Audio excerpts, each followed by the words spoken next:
Et des choses. Alors on va quitter un instant l'île de Sein, le temps d'un reportage. Antoine, on va partir dans un monde beaucoup plus bruyant. Alors oui, c'est un monde qui fait beaucoup de bruit, mais curieusement, on n'entend pas beaucoup parler de ce monde. C'est le monde de la Formule 1 des mers, le monde de l'offshore. Alors, si je devais vous résumer ça, forcément, ce serait un concentré de superlatifs. Ce sont les bateaux les plus rapides, les moteurs les plus puissants, les vols planés les plus spectaculaires et forcément les pilotes les plus dingues. Et les plus gros budgets. Et aussi les plus gros budgets. Alors, je suis sûr que vous mourrez d'envie de voir tout ça, mais je vous conseille d'embarquer avec nous. Attachez bien vos ceintures, parce que la Formule 1 des mers, ça décoiffe.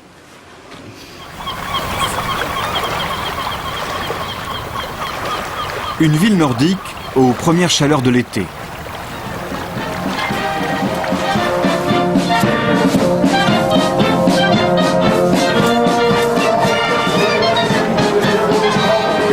Arendal, ne cherchez pas, cela ne vous dit sans doute pas grand-chose, mais s'il fallait oser une comparaison pour les Norvégiens, Arendal, c'est Indianapolis, ou le Monza de la mer.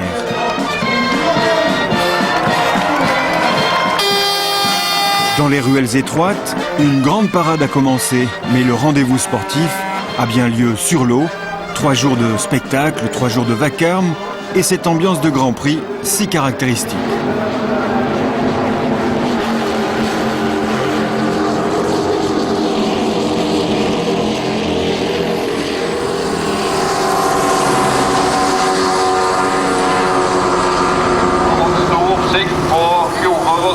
Pendant un long week-end de juillet, la population de cette ville balnéaire du sud de la Norvège est multipliée par 4. 200 000 personnes ont pris d'assaut les abords du fjord. Une grande majorité des spectateurs a d'ailleurs fait le déplacement en bateau. Ici, la course offshore est un sport aussi populaire que les grands prix moto en Italie. Aujourd'hui, première séance d'essai.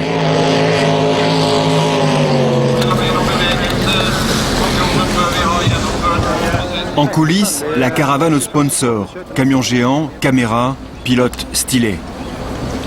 La course, on adore. C'est absolument génial. Pendant des années, on courait sur des plus petits bateaux. Aujourd'hui, on est au sommet et pour nous, c'est fantastique. C'est de la course pure, disputée et engagée. C'est de loin le plus spectaculaire des sports mécaniques. On n'a pas droit à l'erreur. Sinon le bateau commence à tanguer, à droite, à gauche, et alors là... Au milieu des paddocks, un bateau bleu flamboyant. Il a fait le déplacement depuis le Moyen-Orient. Victory Team est une écurie made in Dubai. 2 pilotes, 2 complices qui ne font qu'un aux commandes de Victory 77. Mohamed Al-Mari à gauche, originaire des Émirats Arabes Unis, et Jean-Marc Sanchez, le seul Français engagé dans cette compétition. Le but, c'est l'esprit d'équipe et 2 personnes dans le bateau, mais une seule tête. Et c'est ce qui est le plus difficile à avoir.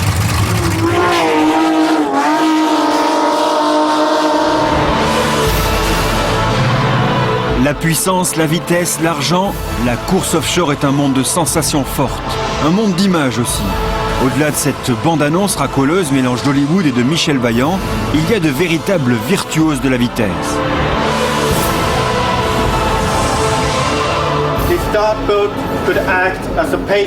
Voici l'élite de la classe 1, la Formule 1 des mers. Les pilotes les plus rapides de la planète viennent de Norvège, de Finlande, d'Italie ou de Grande-Bretagne, de Dubaï ou du Qatar.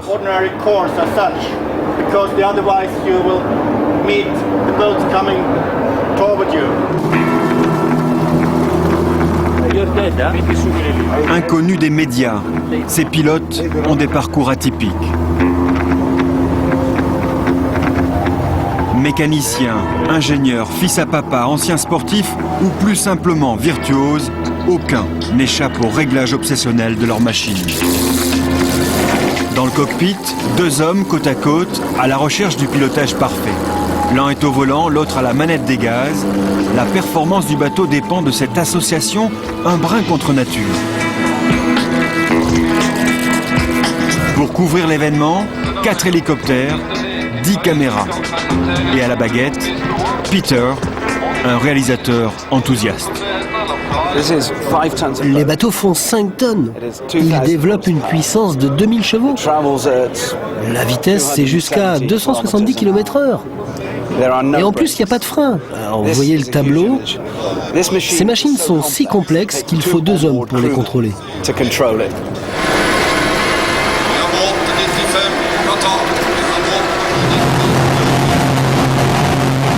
Le départ est capital, comme en Formule 1. À fond les manettes donc, expression de circonstance.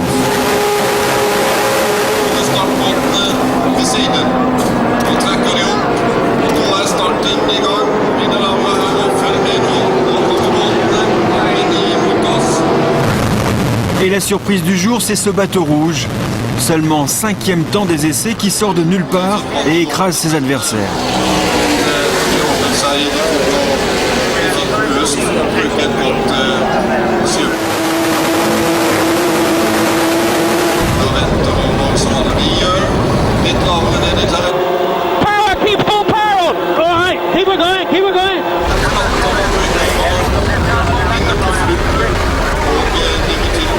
I've lost an engine.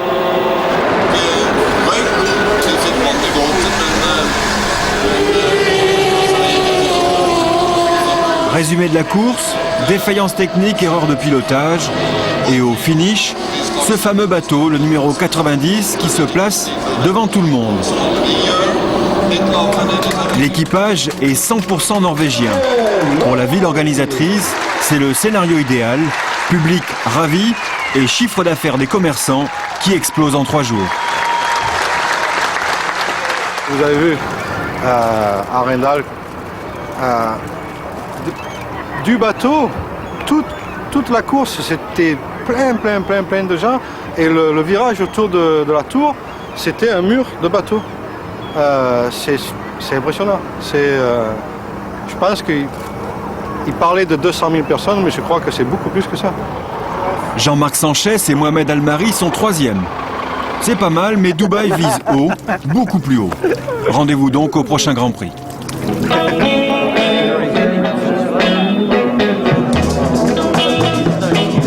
C'est une évidence, ce petit monde de la compétition offshore se connaît bien, très bien. Voilà donc que les adversaires de l'après-midi se retrouvent maintenant pour partager les coupes chez le vainqueur. L'écurie gagnante, écurie privée, appartient à cet homme, à droite de la dame. Andreas Hoogland, armateur et propriétaire de Jotun, grand fabricant de peinture pour navires. Nous ne sommes que 4 millions de personnes. Il y a ici une forte tradition de nautisme. C'est très populaire ici. Alors on commence tout petit à faire des courses et voilà, à la fin, ça nous mène à l'offshore.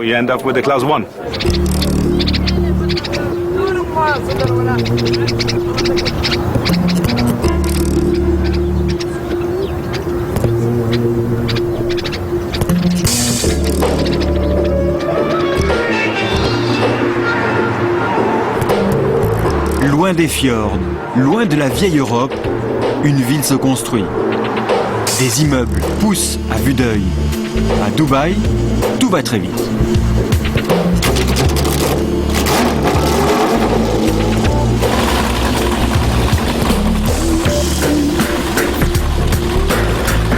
On retrouve le bateau bleu et ses champions à l'entraînement. Victory Team, une écurie d'État entièrement financée par le gouvernement. Avec 2 bateaux engagés dans le championnat Class 1, Dubaï ne vise qu'une chose, faire parler de Dubaï.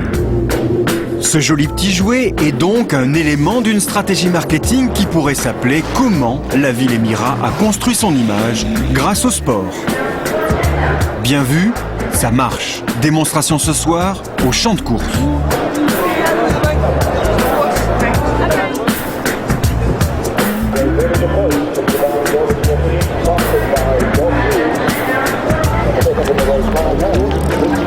Ultra présent dans le monde du football, du rugby, du tennis ou encore du golf, Dubaï ne pouvait qu'organiser la plus belle des réunions hippiques. 6 millions de dollars au vainqueur.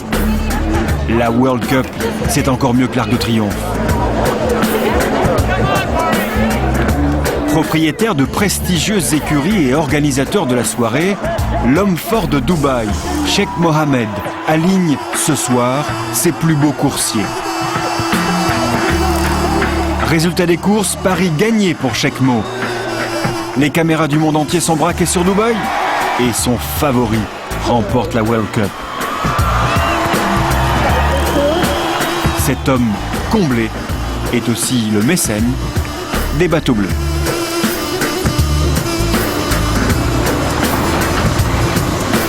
Voyage au sein d'une autre machine à gagner, une écurie d'État.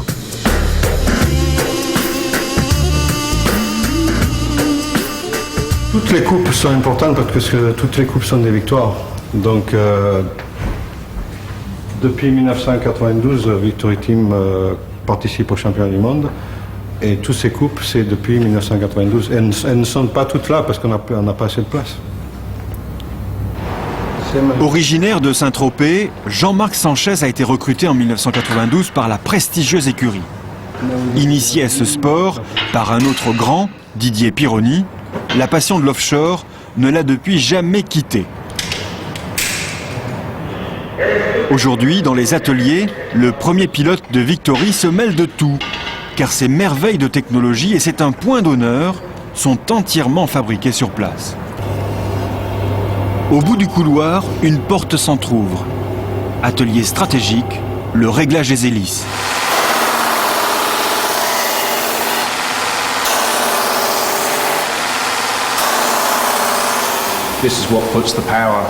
Les hélices transmettent la puissance du bateau dans l'eau, tout comme les pneus propulsent une Formule 1 sur un circuit.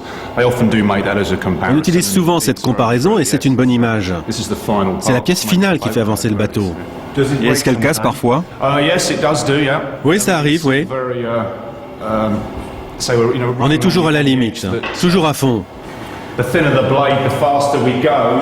Et plus l'hélice est affûtée, plus on gagne de la vitesse. Alors qu'est-ce qui arrive dans le pire des cas? À force de pousser, il arrive ce genre de choses. Voilà, là c'est cassé.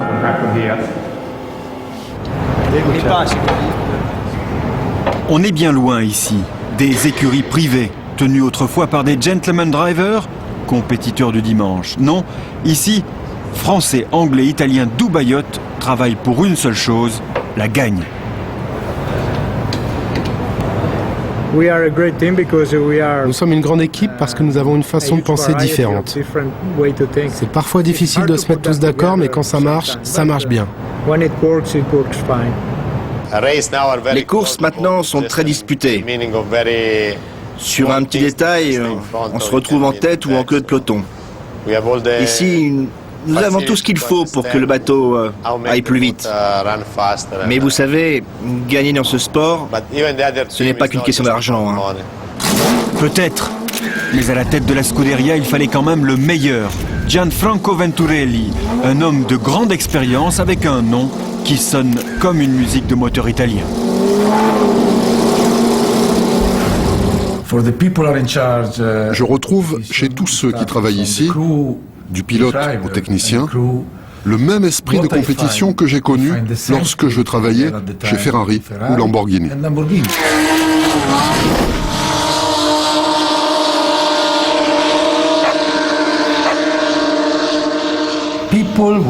Tous ici veulent atteindre un même but, avec passion. Ils en oublient même de rentrer chez eux ou de manger.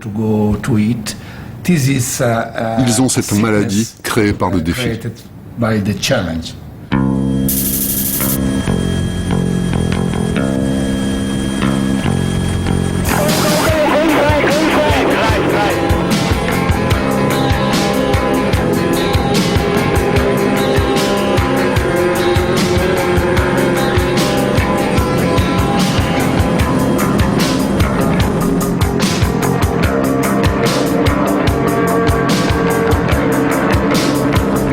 Le championnat du monde Class 1 se joue cette année sur 8 grands prix. Ce jour-là, en Angleterre, Victory 77, le bateau de Jean-Marc, caracole en tête. Mais l'image du jour intervient à la mi-course. Regardez bien le bateau anglais King of Shave.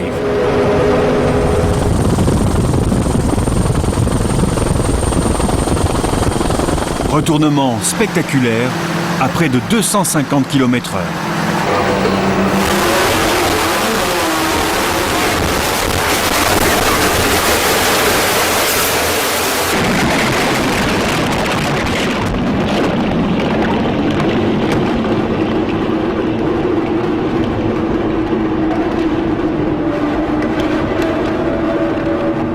sont les risques du métier. C'est comme en Formule 1,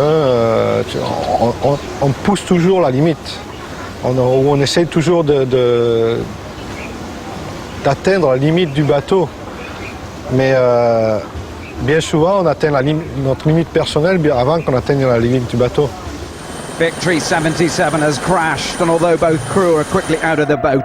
Octobre 2005, au Grand Prix du Qatar, Victory décolle. Le premier impact, je me rappelle, mais après on a eu un impact, on est rentré à l'envers dans l'eau et dans notre système de télémétrie, on a enregistré un impact de 12 G.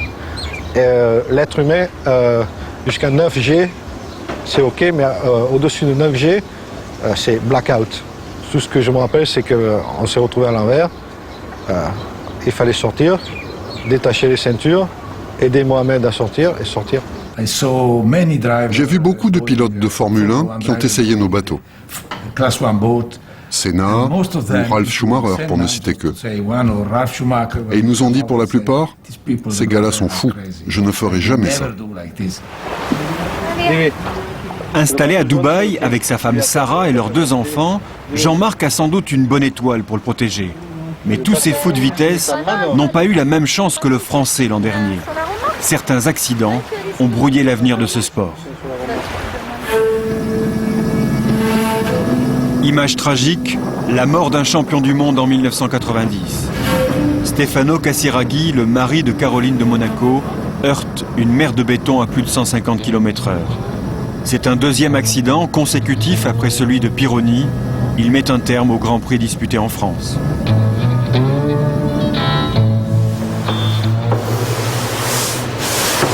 Mais dans les ateliers de Dubaï, on construit sans discontinuer la plupart des bolides de la classe One. Et il y a une raison. Alors, ce côté du bateau, après l'accident au Qatar, tout ce morceau était, il n'y avait plus rien, c'était tout parti. Donc il a fallu tout reconstruire. Qu'est-ce que vous faites des bateaux qui ont passé une saison comme ça? Ou on les garde comme bateaux de réserve, ou on les vend à d'autres compétiteurs. Des teams qui ont beaucoup moins d'argent que Victory Team ou Spirit of Norway ou les top teams. On vend ces bateaux aux autres compétiteurs pour avoir plus de bateaux dans la compétition. Plus de bateaux, c'est là un point essentiel. En fait, l'écurie Dubaï Yacht maintient à flot une compétition qui a de plus en plus de mal à trouver des sponsors. Avec de loin le plus gros budget, Victory est aujourd'hui la seule écurie à investir dans la recherche pour la course offshore.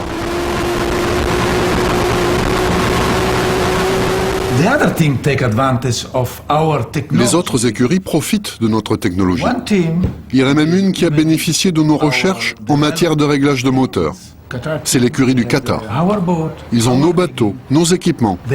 Ils ont acheté un moteur Lamborghini, puis ils nous ont demandé comment améliorer les performances de ce moteur, et on leur a donné. Et ils nous ont battus. À la première course, ils étaient devant nous. En d'autres termes, on vous aide, mais s'il vous plaît, jouez avec nous. Et voilà comment 10 bateaux contribuent à promouvoir leur image, mais aussi celle de Dubaï.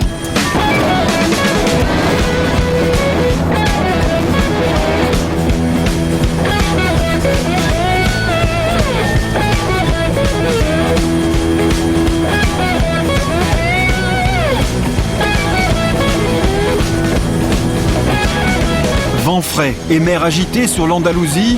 Après une série de décollages, le podium échappe cette fois-ci à Victory et revient à Spirit of Norway, une écurie privée pilotée par 2 légendes. Steve Curtis, alors qu'il était encore bébé sur sa chaise haute, avait déjà le volant de son père entre les mains. Il est bourré de talent.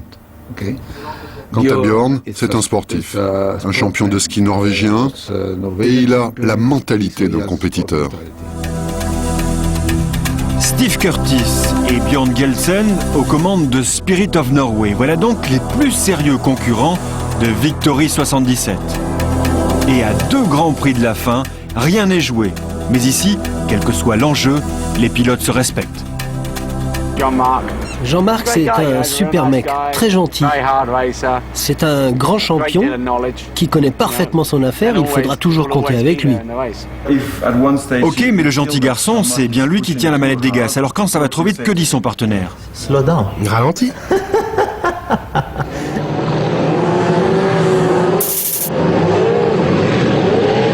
Les 2 derniers Grands Prix du championnat du monde se courent cette année à Dubaï. Voici la première manche entre Victory et Spirit of Norway. Le duel attendu aura bien lieu.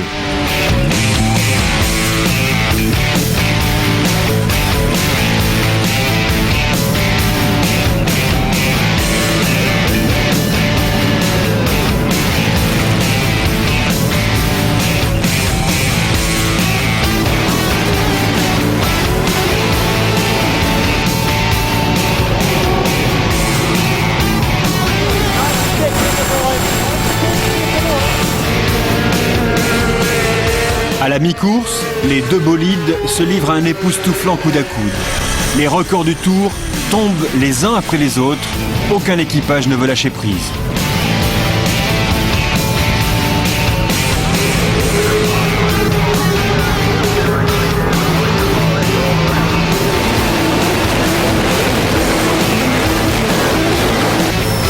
Et puis, à 2 tours de la fin, coup de théâtre. Spirit of Norway explose un moteur. La voie est libre, le bateau bleu fonce vers la victoire. La dernière manche promet d'être chaude.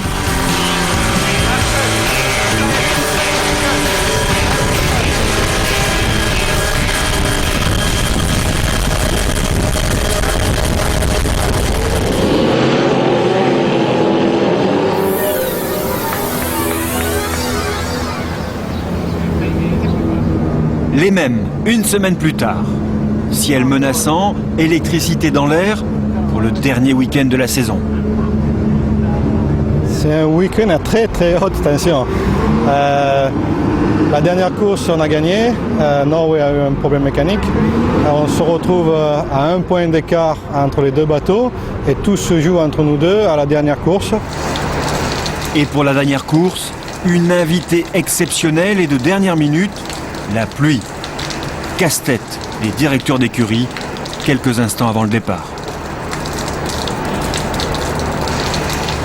On a beaucoup de bulletins météo très différents les uns des autres. Certains disent qu'il n'y a pas de vent, d'autres peut-être des vents violents. Il faut suivre notre intuition, ou bien aller refaire un tour en mer, l'observer et voir comment elle a changé depuis les essais du matin. Mais une fois que le bateau est à l'eau, il n'y a aucun moyen de changer les hélices, et surtout pas à la dernière minute.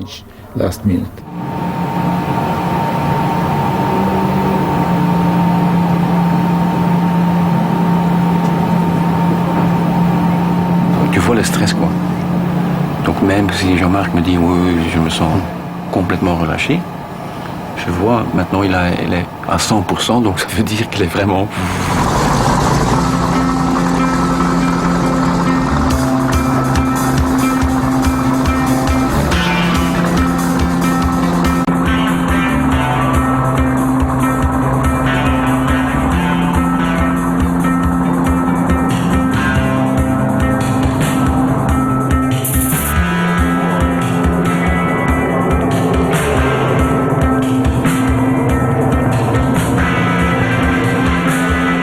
Les conditions de course sont exécrables.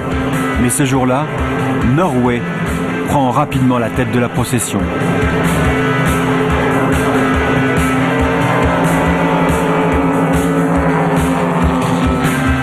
Ce n'est donc pas le plus gros budget du championnat, ni la plus belle écurie, le meilleur des patrons, ni même Sheikh Mohammed qui ont changé la donne. Sous une pluie nordique, Norway s'adjuge le titre de champion du monde sur les terres de Victory.